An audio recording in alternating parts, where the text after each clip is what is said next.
අයිබෝන් පුතේ හෙට විද්‍යාව දැන් මොනවද කරන්න කියලා හිතාගන්න බෑ නේද? ඔන්න කරන්න ඕනි වැඩ ටික ඉක්මනින්ම කියන්න. එක තමයි ඉංග්‍රීසි ලියලා ඉවරුන නිසා නැවත පිළිතුරු බල බල ඉන්න එපා.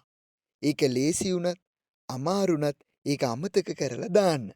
විද්‍යාව හොඳට ගොඩ දාගන්න ඕනි නිසා වෙනත් පොත්පත් සේරම අයින් කරලා පොත් මේසය කාමරය පිරිසිදු කරගන්න. සැහැල්ලු වෙන්න. දැන් අංක 2. පුතේ පෙළපොත 4ම පාඩම් කරන්න වෙලාව මදි. ඒ නිසා ඉක්මනින්ම 10 11 ෂෝට් නෝට් ටික අරගෙන මුල ඉඳලා බලාගෙන යන්න. කොහොමත් විද්‍යාව රචනා ව්‍යුහගත රචනාවලට ලියන්න තියෙන්නේ කෙටි පිළිතුරුනේ. ඒ නිසා ෂෝට් නෝට් ටික අනිවාර්යයෙන්ම සේරම ටික බලාගන්න. අපේ WhatsApp group එකේ සේරම ෂෝට් නෝට් ටිකක් තියෙනවා. අංක 3. පුතේ විද්‍යා පේපරයට රූප සටහන් දීලා ප්‍රශ්න එනවනේ. ඔය රූප සටහන් කොහෙද තියෙන්නේ? පෙළ පොත් 4ෙන්මනේ ඉතින් රූප සටහනුත් ගන්නෙ. දැන් පෙළ පොත් 4ෙම රූප සටහන් ටික රූප තියෙන තැන්වල තියරි ටික කෙටියෙන් ඉක්මනින්ම බලාගෙන යන්න. නිදසුනක් විදිහට ප්‍රභා සංශ්ලේෂණයේ පාඩමේ රූප සටහන් ටික ඇටවුම් ටික මිශ්‍රණ පාඩමේ රූප සටහන් ටික ඒ ඇටවුම් වායු නිපදවීමේ රූප සටහන් ටික ශ්වසනය පාඩමේ රූප සටහන් ටික පද්ධති පාඩමේ රූප සටහන් ටික මෙන්න මේ රූප සේරම ටික බලාගෙන යන්න. ඊළඟට ප්‍රැක්ටිකල් ටිකයි නියම ටිකයි අනිවාර්යයෙන්ම බලන්න ඕනි. නිව්ටන්ගේ නියමය ආකිමිඩිස් නියමය ප්‍රැක්ටිකල් එක ඕම්ගේ නියමය ප්‍රැක්ටිකල් එක මේ ප්‍රැක්ටිකල් සහ නියම ටික අනිවාර්යයෙන්ම බලන්නම වෙනවා. ඊළඟට පුතේ පස්වෙනි කරුණ තමයි අනිවාර්යයෙන්ම භෞතික විද්‍යාවට ගැටලු 10ක් 15ක් අතර ප්‍රමාණයක් විභාගෙට එනවමයි. ඒ නිසා පෙළ පොත් 4ෙම තියෙන සමීකරණ ටික ගැටලු ටික අනිවාර්යයෙන්ම බලා ගන්න. Q = mc θ සමීකරණය, W = mg, ගම්ම්‍යතාව = mv, බල ගූර්ණය සමීකරණය, විභව ශක්ති, චාලක ශක්ති mv වර්ගයේ බෙදීම 2 mgh සමීකරණය, C = n බෙදීම v සාන්ද්‍රණය සමීකරණය, මවුල ගණන = ස්කන්ධයේ බෙදීම මෞලික ස්කන්ධය. මෙන්න මේ වගේ සමීකරණ ටික විභාගෙට එන සමීකරණ ටික සේරම වෙනමම වීඩියෝ සයන්ස් channel තියෙනවා.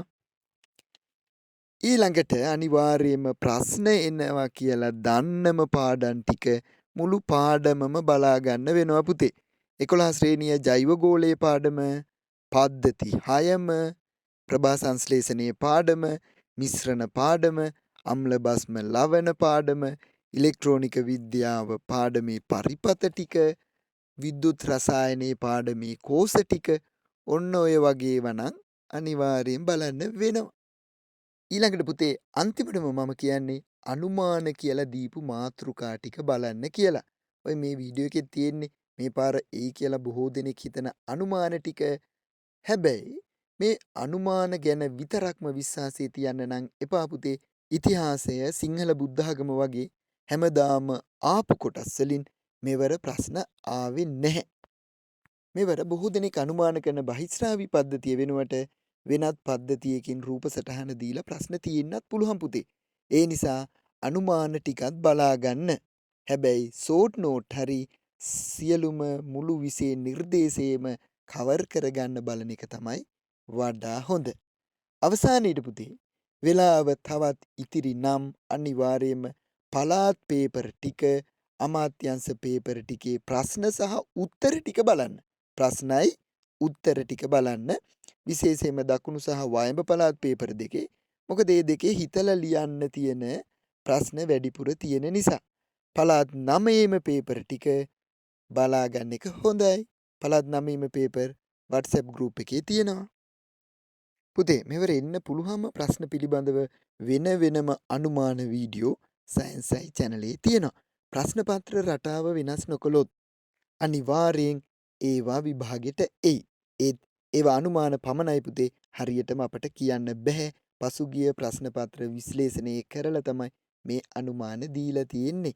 ඔන්න ඒ නිසා එන්නත් පුළුවන් නැති වෙන්නත් පුළුවන්.